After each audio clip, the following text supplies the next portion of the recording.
Hello दोस्तों, once again a very welcome back to the new video, and in this video we are going to discuss about the demand in IT and computer।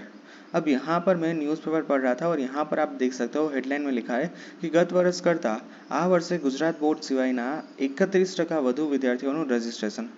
અન્ય બોર્ડના વિદ્યાર્થીઓ અને IT કમ્પ્યુટરની બ્રાન્ચની સીટો વધતા degree એન્જિનિયરિંગમાં રજિસ્ટ્રેશન 5 વર્ષમાં 13.25% વધ્યું છે।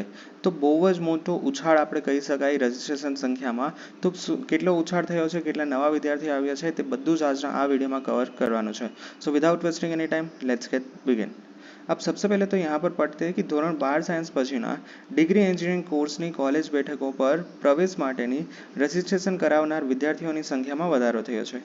ગુજરાત બહારના વિદ્યાર્થીઓનો ધસારો, કમ્પ્યુટર, ડેટા સાયન્સ, આઈટીની બેઠકોમાં પણ વધારો અને બી ગ્રુપના વિદ્યાર્થીઓને એ ગ્રુપમાં ફૂડ પ્રોસેસિંગ, બાયોટેકનોલોજી સહિતના કોર્સમાં પ્રવેશની માન્યતા આપતા રજિસ્ટ્રેશનમાં 5 વર્ષની સંખ્યામાં 13.25% જેટલો વધારો નોંધાયો છે।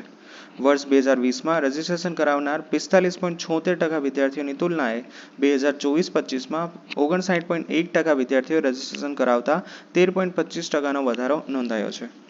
બીજી તરફ જૂનમાં આયોજિત ધોરણ 12 સાયન્સની પૂરક પરીક્ષા વિદ્યાર્થીઓ પણ રજિસ્ટ્રેશન પ્રક્રિયા 10મીથી 14મી જુલાઈ સુધી રખાઈ છે તથા ધોરણ 12 સાયન્સનું પરિણામ ઊંચું આવ્યું છે।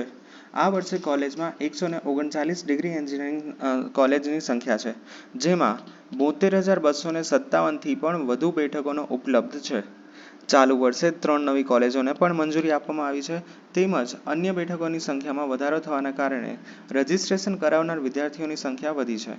રજિસ્ટ્રેશન પ્રક્રિયા પૂર્ણ થતાં પછીથી હવે 7મી મેરિટ લિસ્ટની જાહેરાત થશે અને ચાલુ વર્ષે ગુજરાત બહારના 1300થી વધુ વિદ્યાર્થીઓએ રજિસ્ટ્રેશન કરાવ્યું છે, જ્યારે ગત વર્ષે 987 વિદ્યાર્થીઓએ રજિસ્ટ્રેશન કરાવ્યું હતું।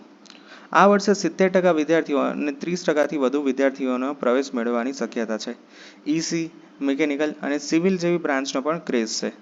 એન્જિનિયરિંગ કોલેજની બેઠકો પરની પ્રવેશ કાર્યવાહીમાં રજિસ્ટ્રેશન કરાવનાર વિદ્યાર્થીઓની સંખ્યા 30 છે અને વિદ્યાર્થીની સંખ્યા 70% અને વિદ્યાર્થીનીઓની સંખ્યા 30% જેટલી છે, જેમાં વિદ્યાર્થીઓ કોમ્પ્યુટર, આઈટી, આઈસીટી, ઈસી સહિતની સોફ્ટ બ્રાન્ચ ઉપરાંત ઈસી, મિકેનિકલ, સિવિલ, કેમિકલ સહિતની વિવિધ બ્રાન્ચમાં પણ પ્રવેશ મેળવવા માટે ઈચ્છુક હોય છે। છેલ્લા 5 વર્ષની સંખ્યામાં આપણે સંખ્યા જોઈ તો કોલેજમાં 131થી 139 એટલે કે મામૂલી વધારો છે, જ્યારે કુલ બેઠકોની વાત કરીએ તો તે 64,000થી 72,000 એટલે કે ઓલમોસ્ટ 8,000 જેટલી વધી છે। રજિસ્ટ્રેશન કરાવનાર સ્ટુડન્ટની સંખ્યા 5 વર્ષ પહેલા માત્ર 30,000ની આસપાસ હતી, જે આ વર્ષે 42,000 થઈ છે અને ટકાવારીમાં ચેન્જ ગણી તો 45%થી 59%નો ધરખમ વધારો થયો છે। તો ઘણો બધો વધારો થયો તેવું આપણે માની શકીએ। 5 વર્ષોમાં કોલેજમાં બેઠકો પણ વધી છે।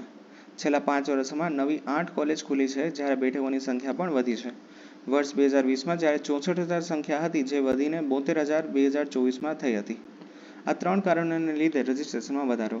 ગુજરાત બોર્ડ સિવાયના અન્ય બોર્ડના 1300 વિદ્યાર્થીઓએ રજિસ્ટ્રેશન કરાવ્યું છે। કોમ્પ્યુટર, ડેટા સાયન્સ, આઈટી સહિતની ઇમર્જિંગ બ્રાન્ચમાં બેઠકોમાં વધારો થયો છે અને ધોરણ 12ના બી ગ્રુપના વિદ્યાર્થીઓ બાયોટેકનોલોજી, ફૂડ પ્રોસેસિંગ સહિતની અન્ય એ ગ્રુપની વિद्यार्थियों પણ प्रवेश છે, જેને કારણે रजिस्ट्रेशन में વધારો થયો છે। तो दोस्तों यहाँ पर हमने पूरा का पूरा आर्टिकल कवर किया है कि जिसके अंदर आप देख सकते हैं कि काफ़ी भारी मात्रा में उछाल देखने को मिल रहा है हर एक ब्रांच के अंदर और हर एक फील्ड के अंदर, चाहे वो नंबर ऑफ परसेंटेज हो, नंबर ऑफ टोटल स्टूडेंट्स हो, नंबर ऑफ कॉलेज हो, यहाँ पर काफ़ी संख्या अब गई है। ठीक है, so yeah that's it for today's video. Thank you very much for watching this video. If you any doubts then ask me in the comment section. Thank you, bye bye.